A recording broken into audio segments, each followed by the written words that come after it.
el Estado siempre vemos como Jano Bifronte tiene dos caras, tiene una cara buena, pues que da sanidad, da salud, da pensiones, da ayudas, pero tiene la otra cara, que nunca se le ve, nunca se defiende, que es la cara de la guerra de Ucrania. Eso es el Estado desatado. Todo por el lado ruso, pero es el Estado desatado. ¿No? Y se ve como bombardea viviendas civiles, como quema ciudades, como hace de todo, ¿no? Y eso también es el Estado, ¿eh? No es solo el que nos da educación y salud. ¿Cómo promover la lucha del libertarismo en una sociedad estatista y cómo poder mantener unidad entre libertarios? Que es algo, digamos, que... A ver, el libertario nunca puede estar unido, porque yo sé que estoy en este mundo, hay un montón de escuelas, bandos, sectas, y se llevan mal entre ellos, hay objetivistas, hay paleolibertarios, hay minarquistas, no hay hayekianos, hay todo tipo de escuelas, y es bueno que las haya, porque tenemos que tener una unidad de acción, tenemos que tener una visión clara del mundo, pero no tenemos por qué tener todos la misma unidad de acción.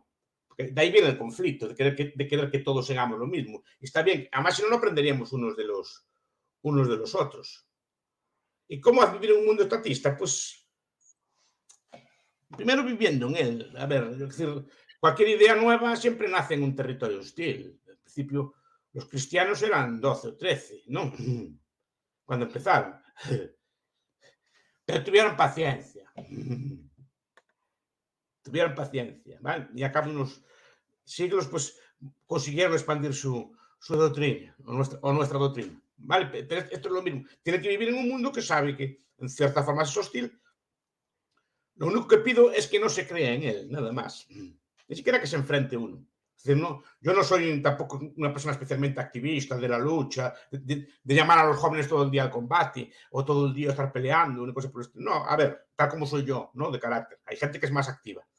Pero bueno, ustedes viven ahí, ustedes lleven su vida, en la medida que puedan al margen del Estado, ignórenlo en la medida que puedan, no monten grandes líos, pero hagan su vida, busquen su trabajo, fórmense, y hay muchas formas de vivir al margen de él. Se puede evitar, si lo busca evitar y sobre todo no cree en él, hay muchas formas de vivir al margen, sin buscar confrontación, ¿no? Sí. Hay muchas formas de organización voluntaria, aún pueden crear muchos negocios, aún pueden vivir su vida de la forma que deseen, de muchas formas. Entonces, eso hagan y hagan cosas productivas, trabajen, estudien, fórmense, ¿no?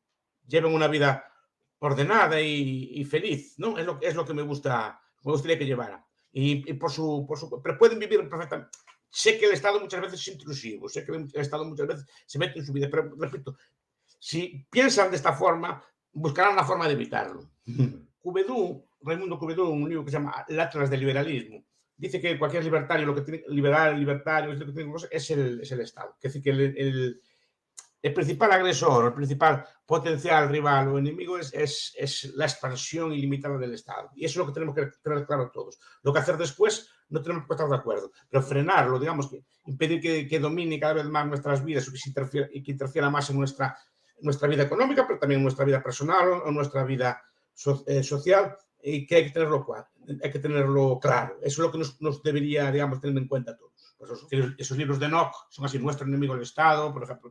Este tipo de literatura enfatiza mucho cuál es el rival. Igual que el liberalismo de antes, por ejemplo, se centraba pues, en crear un Estado dividido, con su división de poderes, etc. A día de hoy, lo que hay que luchar, digamos, lo que tendría que unirnos es que el Estado no siga incrementando su peso y su fuerza. Digamos, que deje de entrometerse tanto. Eso sería la principal lucha. ¿Qué conseguir después? Pues desde el liberalismo clásico, desde el minarquismo, desde el anarcocapitalismo, hay muchas soluciones y eso ahí no vamos a estar de acuerdo. Pero lo podemos estar de acuerdo todos en esto. Es decir, frenar, digamos, la excesiva intromisión del Estado en la vida. ¿Cree que la contraeconomía y el secesionismo están logrando actualmente avances por la libertad? Es un debate que abren los agoristas, ¿no? Que es una rama del libertarismo, que defiende que toda economía tiene que ser en negro, o tiene que ser, digamos, contra el Estado para no colaborar con él pagando impuestos. Hombre, la contraeconomía básicamente son actos que el Estado regula y que por tanto se hacen por detrás de él, ¿no? Todo lo que fue pues en su momento el juego, o todo lo que fue el tráfico de drogas, que en su momento fueran legales, etcétera, etcétera. Pero lo ideal sería que no hubiera contraeconomía. Lo ideal es que la mayor parte de las actividades humanas que no impliquen violencia que pudieran hacerse libremente, ¿no? Siempre que no impliquen violencia o daño. Entonces, no haría falta contraeconomía. Ahora, bueno, sí tienen un potencial subversivo muy grande. Eso es lo que dicen los agoristas. Desde luego le hacen daño, en el sentido de que es capaz. Pero es muy difícil organizar toda su vida fuera, digamos, de los ámbitos normales, ¿no? Porque al final necesita una moneda, pues, aunque sea para pagar impuestos al Estado, para vivir, etc. Entonces es muy difícil vivir completamente al margen del Estado, aunque uno quisiera. La secesión, yo creo que una de las vías más grandes para llegar a la libertad es la secesión, porque si se garantiza constitucionalmente el derecho de secesión, eso implica que el gobierno se convierte en cierta forma en un ente voluntario.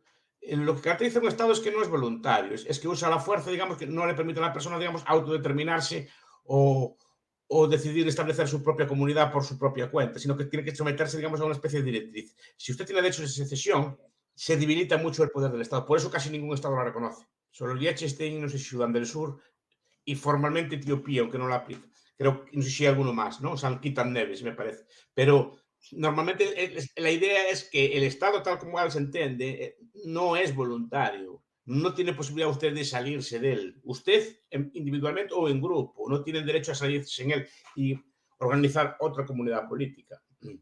El mero hecho de reconocerlo o de discutir este tema debilita el poder del Estado. Básicamente porque transforma el Estado en algo voluntario y transforma en otro aspecto. Es decir, el Estado tiene que cuidarlo a usted bien para que no se marche.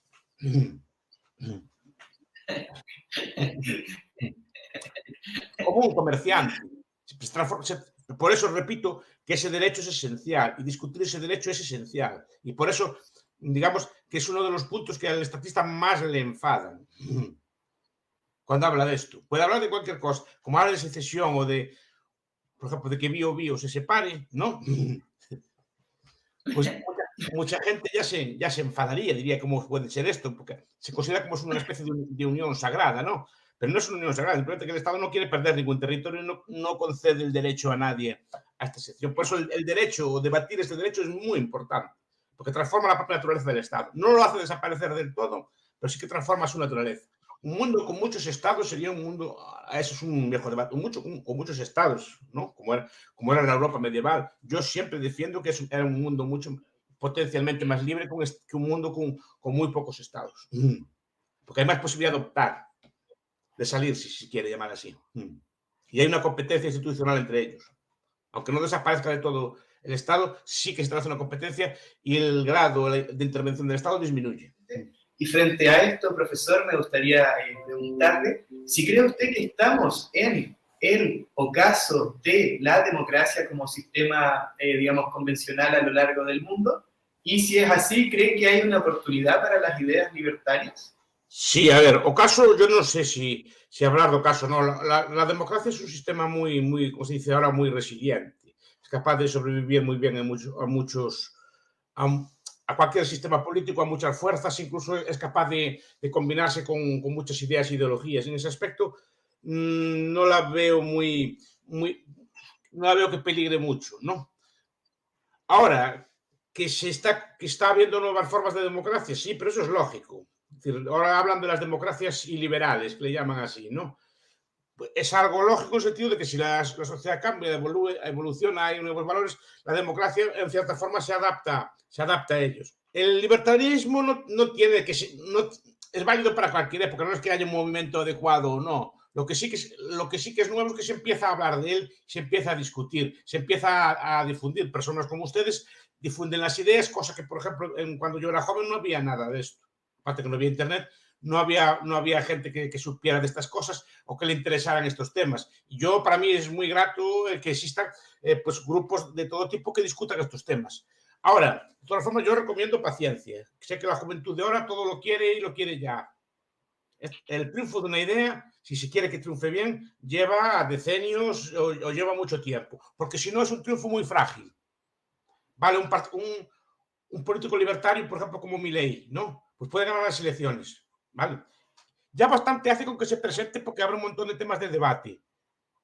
Habrá un montón de temas de debate que antes no se debatían. Pero si la sociedad no está madura, puede quedar como algo efímero. Primero tiene que la sociedad ser, eso es como decía Gramsci, si la población es socialista, va a pedir socialismo. Pero pues si la sociedad es libertaria, va a pedir libertarianismo. Eso es lo que hay que hacer. Crear libertarios o difundir las ideas, discutirlas, aprender, etc. Eso es el paso. Y paciencia. Paciencia. No es una cosa que mañana vaya a llegar. Porque si llegara mañana, pues probablemente sería un error. Porque al no estar preparada la población, probablemente habría resistencias, probablemente fracasase, entonces el movimiento llevaría un paso atrás muy grande. Ahora, que existan políticos, que existan organizaciones como la suya, que debatan estos temas, que abran cosas, sirve muy bien. Puede ser muy útil. Y desde luego, no sé si es el momento, pero desde luego nunca estuvimos mejor en ese aspecto. Yo soy bastante optimista, como ve.